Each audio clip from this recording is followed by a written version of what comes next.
what's so exciting is that we really do have a choice in how we age. You're quite literally reversing aging with this process. It makes so much sense to add strength training to whatever else you do, whether it's aerobic exercise or sensible dieting, but the strength training is really key. Welcome to the Strength Changes Everything podcast, where we introduce you to the information, latest research, and tools that will enable you to live a strong, healthy life. On this podcast, we will also answer your questions about strength, health, and well-being. I'm Amy Hudson. I own and operate 3 exercise coach studios. My co-hosts are Brian Sagan, co-founder and CEO of The Exercise Coach, and Dr. James Fisher, leading researcher in evidence-based strength training. And now for today's episode.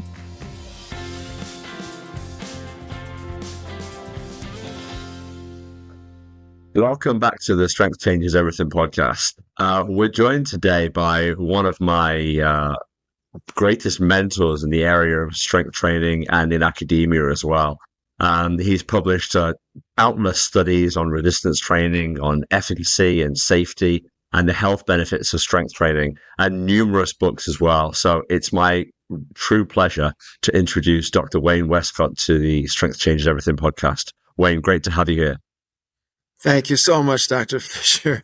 I'm honored to be with you this morning. We've obviously co-authored a number of papers together and spoken at conferences together. So, as I say, you're one of my great mentors in this field. But something I've never asked you, and I wanted to share with the listeners, hopefully, is I want to kind of go back to the beginning and ask you where your interest in resistance training and in studying resistance training actually came from. I appreciate that question, and thank you again for having me. You are the expert in all of these, and I'm honored to be with you. But I started strength training when I was in high school to help me with my running, which was a very bad move because back then strength training was not accepted at all. And the coaches found out that I was strength training and they became very upset with me and said, you have to stop this because it's bad for you and it's going to slow you down. So came from an era when strength training was not accepted really even in the athletic field, except possibly for, maybe shot putters and discus throwers and football players. But for the average person, it was not recommended whatsoever, which is very sad because it's the most important exercise we can do for health and fitness. And I'm a cardio person too, so I say that with a lot of research support. But when I started teaching, I started out as a physical education teacher, teaching at the elementary school level, and I felt strongly about the children who were, even back in the 70s, early 70s, they were very weak and kind of fat, to be blunt about it. And I was able to get approved through our local area, and then I think through the whole state of New York at that time. The strength training curricula I put together for young students in 5th and 6th grades. That'd be 10, 11, 12 years of age. And I brought in all my equipment to the gym and made a lot of benches and things. And we had some very successful strength training programs. And based on that, I went back to college for a master's degree, and I did work in the area of strength training, did my master's thesis on strength training, and then continued to do that throughout the rest of my long career. I'm an old timer, as you know.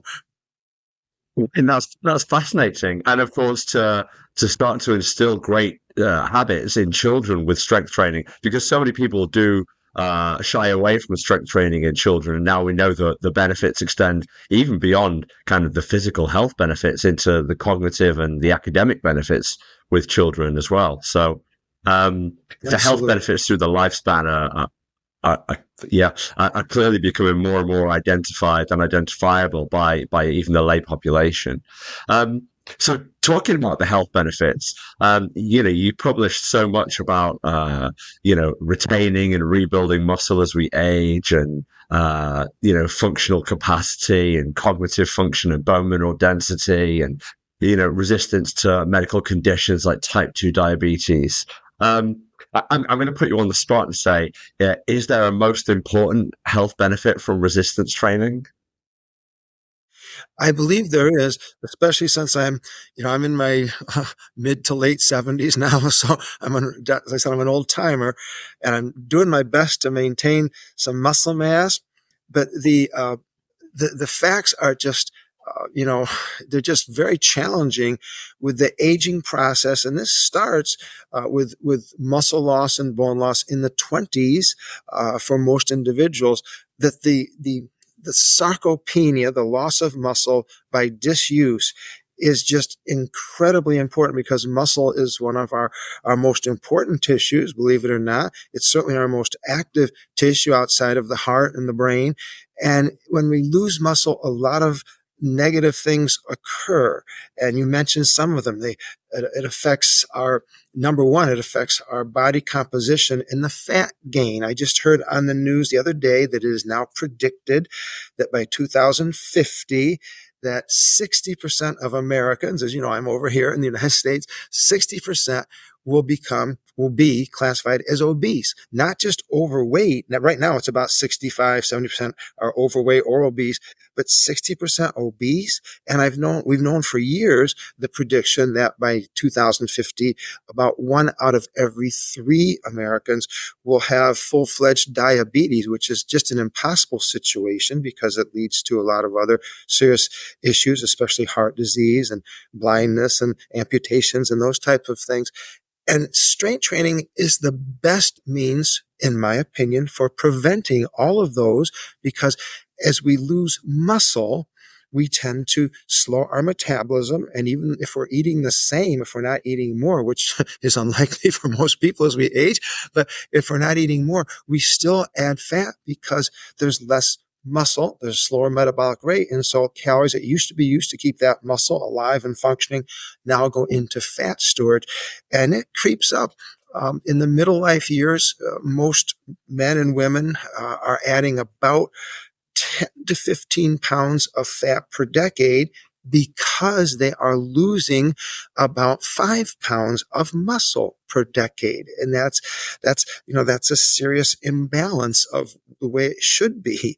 As we get into my age range, actually even after age 50 for most people, the menopause years and the change of hormone years, that muscle loss comes out to about 1 pound per year or 10 pounds per decade. That's a lot of engine. Your muscles are the engines of your body, and you're going from an 8-cylinder engine to a 6-cylinder engine to a 4-cylinder engine to a riding lawnmower engine, and it's not good. And we gain the fat, and when we gain the fat, then we have all these other issues, such as higher risk of type 2 diabetes, blood pressure increases, cholesterol and blood lipid changes that are not good. And then, of course, cardiovascular disease, diabetes, osteopenia, and then osteoporosis. The loss of muscle is always accompanied by a similar loss of bone. In fact, it's usually the bone loss is much greater than the muscle loss on a percentage basis. So for a strong musculoskeletal system, it enables you to do the things you want to do in life, as well as to just be healthy, but also to do your cardiovascular exercise for your heart. You better do some strength training. Fantastic. What a wonderful answer. I'm going to come back to something you said there about the increasing kind of rate of obesity, because, of course, a typical response to becoming overweight is that people will go on a diet to try to, or they will change their diet to try to lose fat, although it's often phrased as they will try to lose weight. And, of course, one of the big problems with this is some of the weight they lose is muscle mass if they're not engaging in strength training. Did you have any comments around that? Some of your research has touched on this as well, I know. So we certainly have, and you're correct. Because I've been in the field for so long, we've done a lot of research studies, none as well as you do your research. I say that sincerely, but we've done a lot of studies. The ones we did in the last several years, along with Harvard University, one of our top universities in the United States, and other key people, was on just that factor, reversing the fat loss, losing weight, but mostly losing fat. And you are 100% correct. In most cases, at least 20% of the fat lost on a good diet, a sensible diet, is lean weight or muscle mass. So it exacerbates the problem, because you're losing fat, but you're also losing muscle. And when that happens, there are just a handful, probably less than 10. I know of 5, and there may be 5 more I don't know about, studies that have shown that in the year following, or usually they're 6 months, so the 6 months following a very successful weight loss program, about 95% of all the participants regain all the weight that they've lost. And when they regain it, they're regaining more fat and less muscle than they lost. And it becomes a vicious cycle. So the key thing for weight loss is to understand it's not about weight at all. As you just said, it's about body composition. And we don't want to lose the muscle. And numerous studies have shown that if you strength train while you're on a diet program, a sensible diet program, that you will maintain your muscle mass. But we have a couple studies that fall into that good category that I just mentioned. One was our 6-month study where we looked at people who were losing fat the regular way or losing weight the regular way, and those who were doing strength training, and also strength training with a little extra protein in their diet so that they have the building blocks to take that strength training stimulus and build more muscle. You need the stimulus of strength. We also need a little more protein, especially people in my age group who don't process protein nearly as well as they did, when they were 35 or 40. So in our studies, and there are many other studies of outstanding researchers, you know them, of course, Stuart Phillips and his group, et cetera, who found the same thing. But we found in 6 months, in just a sensible program of the Harvard Medical School personnel gave us the diet program for this. They said women 12 to 1,500 calories per day, men 1,500 to 1,800. It wasn't a crazy diet. And in 6 months, they lost almost 15 pounds of fat, and they gained about 3 pounds of muscle, which is unheard of. So in fact, they didn't lose the muscle. They actually gained muscle when they did strength training and the extra protein, protein being about 0.7 grams per pound of body weight, which again, the recommendation from the nutrition experts and the medical doctors that we dealt with. And what was good about that is we did a 6-month follow-up study where we stopped all dietary restrictions. They could eat anything they want. We just said, please keep up with your strength training, which they loved doing, by the way, when they learned how to do it safely, effectively, and efficiently. It was just one set of 10 different exercises, 2 or 3 days a week, and twice worked just as well as 3, incidentally.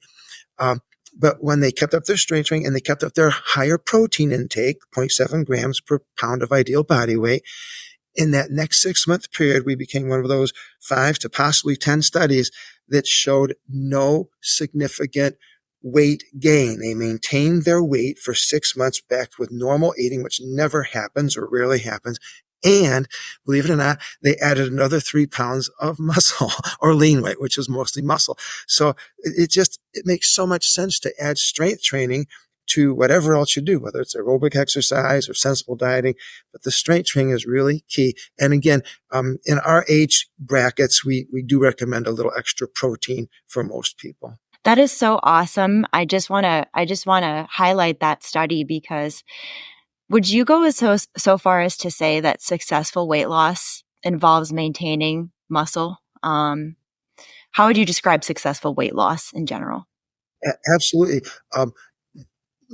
You can lose weight much more quickly simply by cutting your calories and losing a lot of both muscle and both fat and muscle, I should say it in that way. And on some studies, we've had some very, very type A behavior people who are just go-getters and want to do everything fast and furious, including one of my deans, awesome dean, brilliant dean. But he had a 50% muscle loss and a 50% fat loss. And he did not look well or feel well when he finished the study. And I said, why didn't you do what we said? And he said, I will from now on. And he gained the muscle back, and he was able to, then make everything work properly. That muscle is so important. It's the engine of the body, and we need it so desperately. And the strength training is the only thing that I'm aware of that can help you build muscle, functional muscle.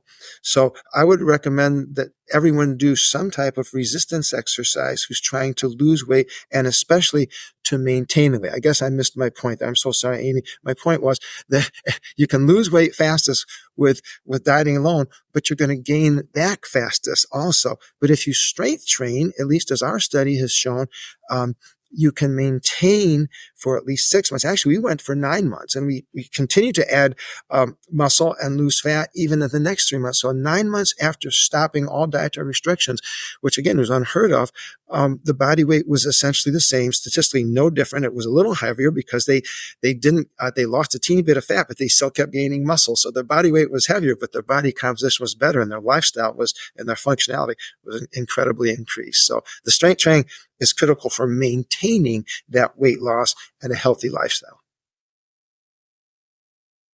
Fantastic. And of course, you talked about protein there. And just before we started the show, Amy was talking about one of your studies, which had included protein intake for bone mineral density as well. Yes. We did a 9-month osteoporosis study, and because we wanted to be very sure that they got a little extra protein.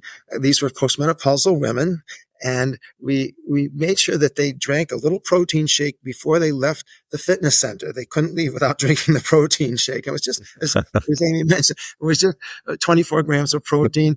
It wasn't a lot. Didn't cause any issues whatsoever. And what we determined, and I was a little disappointed, because other studies done at Tufts University and other studies here in the United States had shown that strength training alone had increased bone mineral density. And we must have had an uncharacteristic group, I don't know. But our group, those who did no strength training, they lost 1% of their bone density in that 9-month period. Those who did the strength training did not gain significantly, but they didn't lose anything. And although I was really upset that the doctors, the physicians who were doing the DEXA scans, the bone mineral density and all those things, they said, don't be upset. We can't believe this. We've never seen a study where they haven't lost before. So I said, no, they didn't lose. And he said, no, they didn't lose. But those that did the extra protein, because protein makes up a lot of bone, just like muscle, the muscle's made of myoproteins, the bones made of osteoproteins. Those who take the extra protein were able to apparently assimilate that better with the strength training, and they actually made a 1% gain in their bone mineral density. So they reversed what the control group had, 1% loss versus 1% gain. And those who did strength training only, who didn't take extra protein, they still at least maintained. So we recommend the strength training, certainly, but the extra protein for certainly definitely for postmenopausal women would make a lot of sense. They don't get enough protein from our perspective, and from the perspectives of Dr. Carolina Povian, who's the Harvard expert that helped us with those guidelines, because I'm not a nutrition expert by any means. I think you hit a really fantastic point there, Dr. Wescott, because you said that even though the one of the groups didn't gain it, didn't improve their bone mineral density, they retained what they already had. And I think if we take this back to what you talked about with the weight loss, losing, to me, it highlights the tragedy of losing muscle mass. The aim is to add more muscle. But if you hang on to the muscle that you've already got, that's also good. But if you're losing muscle by going on an extreme diet or by the exercise habits that you undertake, I've worked with a number of athletes, and when they go through a kind of a cutting phase where they're trying to drop body weight, they'll increase their cardiovascular exercise, they'll change their nutritional habits, and they'll lose weight very rapidly. And as you said, a lot of that will be muscle, and they'll reach a point where they're simply not able to rebuild that. So I think that's a really important point. No, it's important. It's brilliant. I apologize for forgetting this. I'm a cardiovascular person, old track coach at a number of universities like good old Penn State, and I was a distance runner. And so I love cardio as much as I love strength training. But what happens is people say, well, okay, I'm going to exercise as well as go on my diet. I'm going to cut calories, and I'm going to do my cardio. And in every study ever done, when they do that, they do lose more fat, which is great. But they also lose more muscle. They're burning the candle at both ends. So it's good in terms of increasing the fat loss, and it's good for your cardiovascular fitness, but it increases the muscle loss, so it exacerbates the issue. The basic problem is the loss of muscle, slowing of metabolism, using fewer calories because you have less muscle that burns calories all day long. In fact, you are a great strength trainer, a great athlete, but you have strength trained muscle. Amy, you have strength trained muscle. So every pound of your muscle is burning about 9 calories per day just to stay alive. People who don't strength train, every pound of their muscle burns 6 calories per day to stay alive. That means if you strength train at rest, which most of us are at rest most of the time, you're burning 50% more calories in your muscles, not your home resting metabolic rate, although that increases as well, but not nearly that much, of course. But that's pretty impressive about the muscle metabolism. So the cardio is great. And in our studies, I should mention this, our people did cardio. They did 20 minutes of cardio and they did 20 minutes of strength training. Talk about efficiency. 2 or 3 days a week, depending on various factors, but 2 or 3, and they both worked in our studies with 3,000 subjects. We found that 2 and 3 days a week are essentially equal in terms of building muscle. There are other benefits of going more frequently, but building muscle, building bone does just fine on twice a week. And all of our studies have used about 20 minutes per session. Again, 10 exercises, 1 set each. Not that there's anything wrong with doing multiple sets, but in terms of efficiency for the average person, in terms of interest for the average person until they start seeing the results, that seems to be a great way to start. Fantastic. You're much too kind, but thank you. Obviously, the exercise coach to work out to 20 minutes. There's a handful of exercises. Time under load is typically somewhere between 60 and 90 seconds. And it really aligns so closely with your previous recommendations. And obviously, we've talked about safety and efficiency. Would you, if you were to rewrite your recommendations now for the general population, is there anything that you would change, or do you think this still carries true today? First, is that true, Amy? You guys do 20-minute workouts like I did? Yes, 2 20-minute workouts a week is what our program is all about, and it's personally optimized exercise, a mixture of strength and interval training designed specifically for every single person at their exact strength level, real-time feedback and strength targets to work at under load every second of every exercise. So it's all tracked. So every individual's exercise routine is designed to help them work at the right level of intensity each exercise they do and challenge them to improve over time. So that is how our program is designed. I'm amazed. I did not know that. I'm over here in America and I'm retired now, so I'm clueless. But what you have done, what James' research has shown and my research is so consistent. We've always recommended safe, effective, and efficient for decades. We've always recommended 30 to 90 seconds, but 30 to 60 would be just for the young people who can't stop charging forward. But 60 to 90 is what we normally recommend. 60 to 90, the anaerobic energy system. Again, muscles don't count reps. They know time under load or time under tension. We feel that's the best time frame, and we take a relatively moderate repetition speed. So we're talking 10 to 12, maybe for older adults 10 to 15 repetitions. There's research that says you can get great results doing even more and certainly doing less. You do a lot more. It's very hard to do that because it's very painful, and you do a lot less. There's a higher risk of injury, we feel. So I couldn't agree more with those guidelines, and I stand by our guidelines for the average person. As I said, you can do fewer, you can do more. As long as you fatigue the muscles at some point, you're going to get results. But fatiguing them within the anaerobic energy of 60 to 90 seconds seems to make the most sense to me. That's the end of the continuum where we build strength and muscle, just like the other end of the continuum, you go lower intensity but longer durations, where you build cardiovascular endurance and muscle endurance, that type of thing. So I could not agree more with your protocol.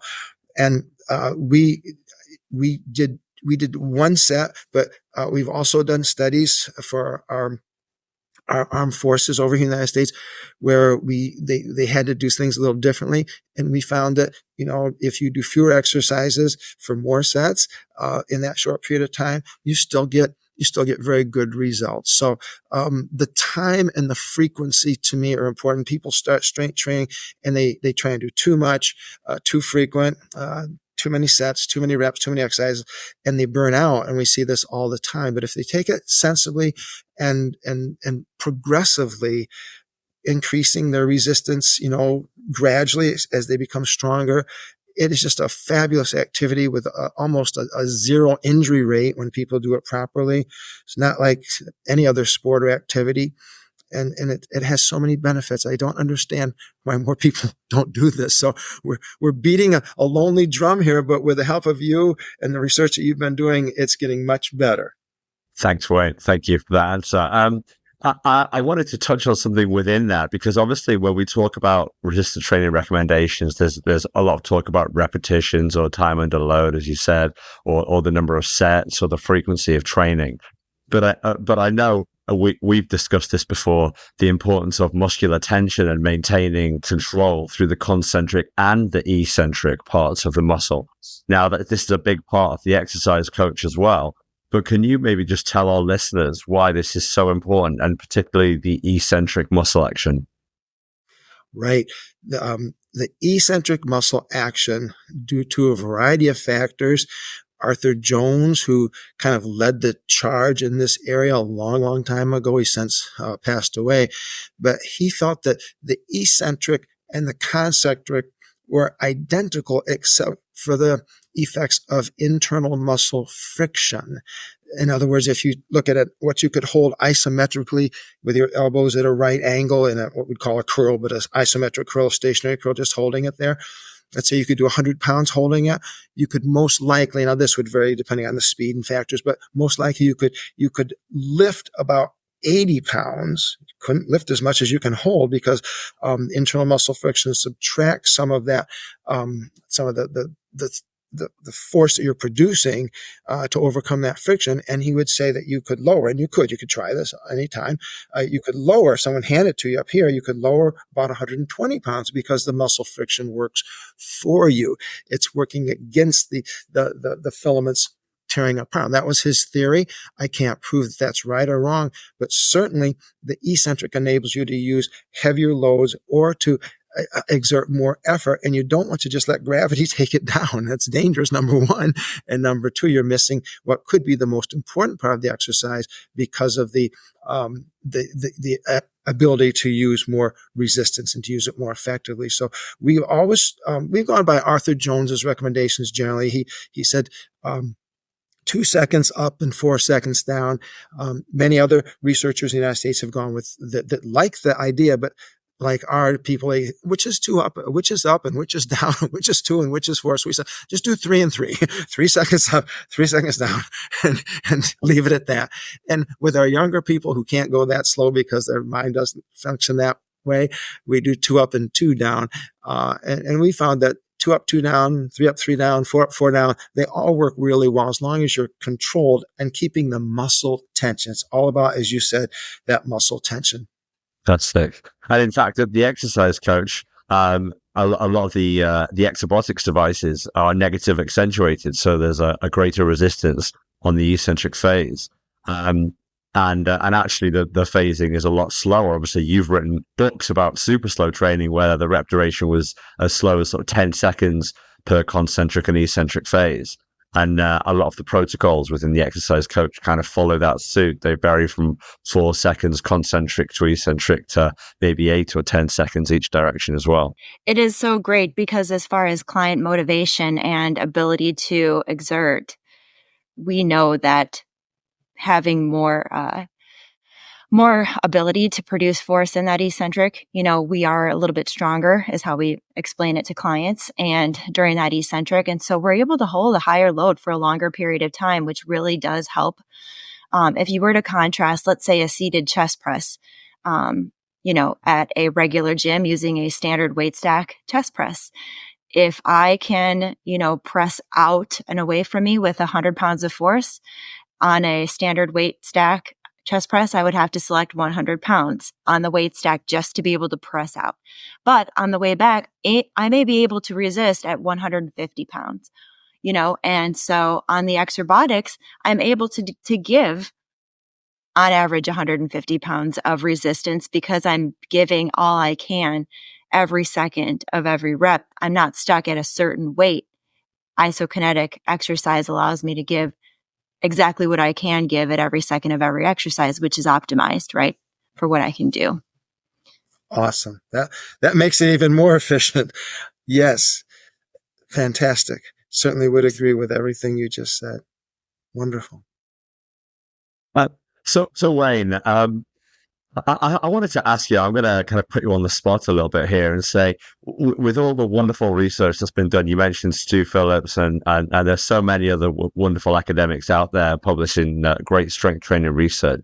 But where do you really see this going in the future? Is there going to be a new area that we move into, or do you think there are kind of niche parts that we just haven't considered in sufficient detail yet?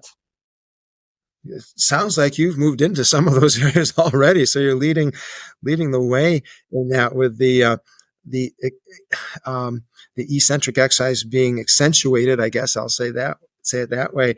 That makes so much sense, and it involves not just the contractile components, but some of the mechanical components in our musculoskeletal system as well. So I think you get really good results. I think you would certainly get even better results doing it that way. We typically, when our research was done on Nautilus machines, which are weight stack machines, or free weights, things of that nature, but you're at a cutting edge of much more efficient and probably effective exercise in terms of what you're doing. What I really think, to answer that, is, if you don't know anything about strength training, the last place you want to go is the internet, because you'll get 10,000 different opinions that are not research based on what to do, all of which work, because strength training works. If you do it, you can do it with rocks, I suppose, and get results. But it's not always very efficient. It's not always very effective, and it's oftentimes not very safe.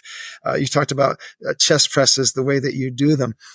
We used to go into colleges, the football teams, and we'd say, "Can you show us your best bench press, for 10 reps?"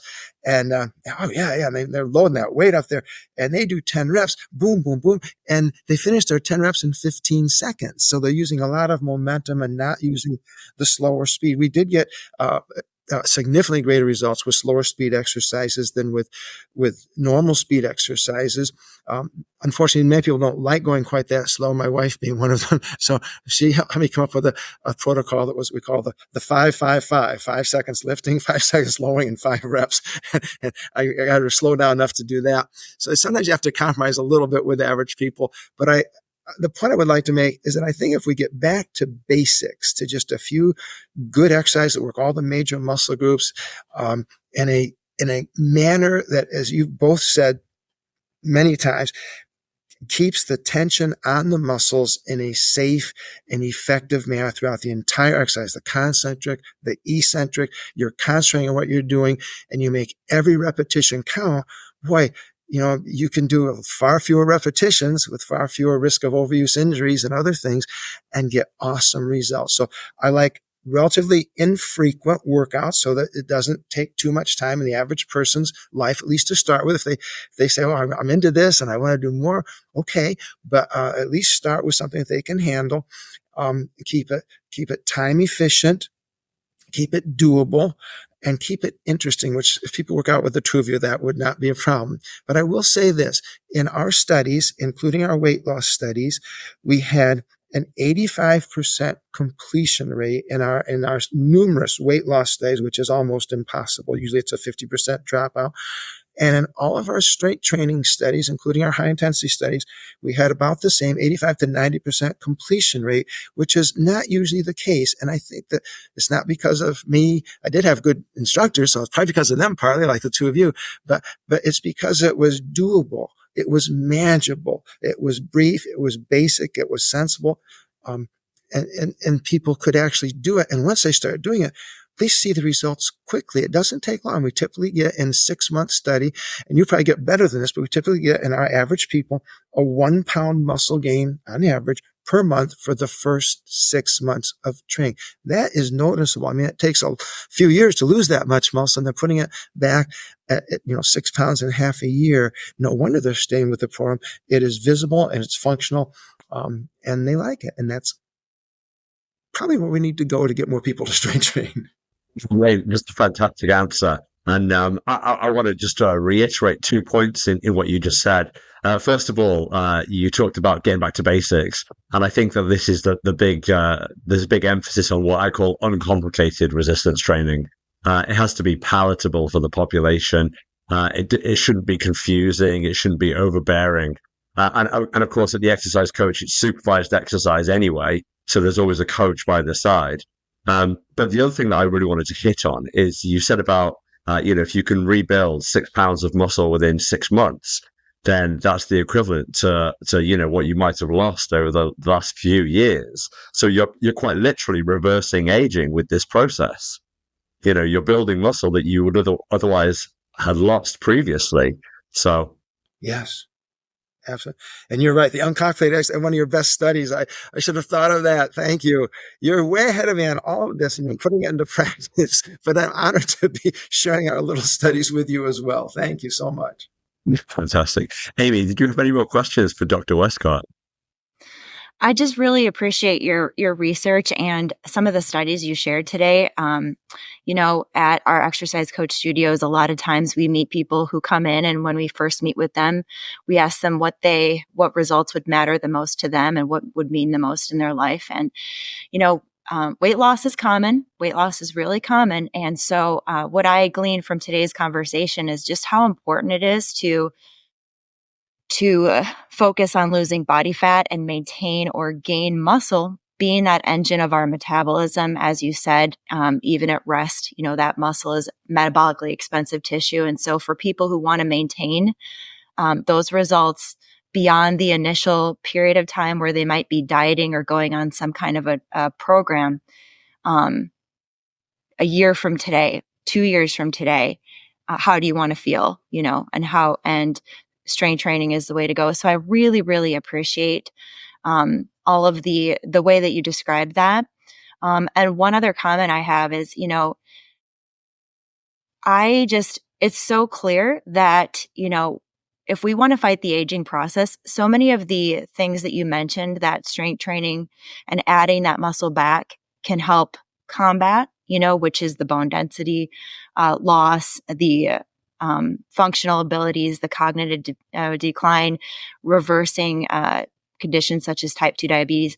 These are things that most people start to look at as they age and associate with regular aging. This is just something I have to worry about now that I'm in my 50s or whatever it may be. But what's so exciting is that we really do have a choice in how we age and what we're facing, and the cost is very low. It's very minimal. As little as 20 minutes can really restore 2 times a week, can really restore that lost muscle, which really will ward off a lot of these effects of aging. And so I hope people understand that there's so much that can be accomplished in a minimal amount of time if done correctly. And it's hard for people to have the motivation to think about exercising 6 hours a week in a complicated fashion. So at the Exercise Coach, we try to make it easy. We try to make it motivating, and having an appointment and a trainer that's there to help you guide it through. This is what we want to do. We want to help adults reverse the effects of aging. And so thank you so much for the research that you have, because it helps fuel our fire for what we're doing and to back up why this is so important for people. And thank you for sharing it with the general population, because as we get older, there's a lot of people out there, especially in the United States, those baby boomers, there's so many of them, and it's right. It's important work. Thank you so much. If I could end with one last comment, because what you just said, I know this won't apply to your people, but one of the best studies we ever did was with 90-year-olds, 89 years old, at John Knox Village in Orange City, Florida. It's a senior living center. And they gave us 20 adults who had difficulty ambulating. They all had either canes or walkers, or they were in wheelchairs. And they gave us 14 weeks to get them ambulating again. And we did twice a week training, 5 Nautilus machine exercises twice a week, 1 set each. So that was less than 10 minutes of exercise time, even transferring them from their wheelchairs into the machines. They had special machines made the transferring easy for them. But in 14 weeks, these 89-year-old, almost 90-year-old men and women added 4 pounds of lean weight. That would be muscle. They lost 3 pounds of fat, which they really didn't need to lose at that age. You try to keep on as much weight as you can, but they made a 7-pound change in their body composition. All of the other factors improved, but the most important one was their functional capacity. We had the nurses do functional capacity tests on them. Can they brush their teeth? Can they wash? Can they ambulate at all? Well, they all were out of their wheelchairs and ambulate, except for one woman who was a double amputee, and she did even much better in a wheelchair. They increased their functional independence measure. That's a measure we use in the United States so much, their functional capacity so much in those 14 weeks that study got around to the nursing home administrators, and within 1 year, over 1,000 nursing homes in the United States put that 5-station program into practice. It was basic. It was brief. I know you're not going to be working probably too many 89-year-olds. Maybe you are, but that's when people see success with a simple program, it seems to catch on. And I just leave that with you, that at any age, what you are doing is very beneficial, because those people now went out and they weren't even only able to walk, but they had fewer falls, even though they were walking. And some started to get on their bicycles, which I haven't been on for 20 years, and go out and do things they hadn't done. So strength training at any age is a really important thing to do. Well, thank you so much for all of that. Wayne, that was just phenomenal. Such a privilege. Thank you so much for that insight into the older adults and the older population. When I think of my parents, I often think that they wish that they'd engaged in things earlier. And I'm so conscious that some people might wish that, but they can't have their time back, but they can change their tomorrow by their engagement in something today.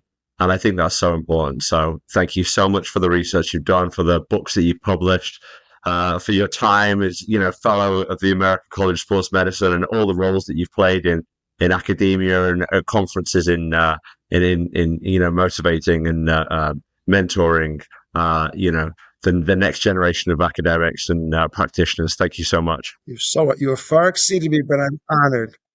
Amy, nice meeting you. It was so great to meet you. We will certainly link to some of your important and groundbreaking work in our show notes as well. Thank you both so much for the time today. We will see you guys next week on the podcast. And remember, strength changes everything. Thanks for listening to today's episode. If you enjoyed this episode, please share it with a friend. Make sure you follow the show on Apple Podcasts, YouTube, or wherever you get your podcasts so that you never miss another episode. You can find out more information about this episode or connect with the show at strengthchangeseverything.com. Join us next week for another episode. Here's to you and your best health.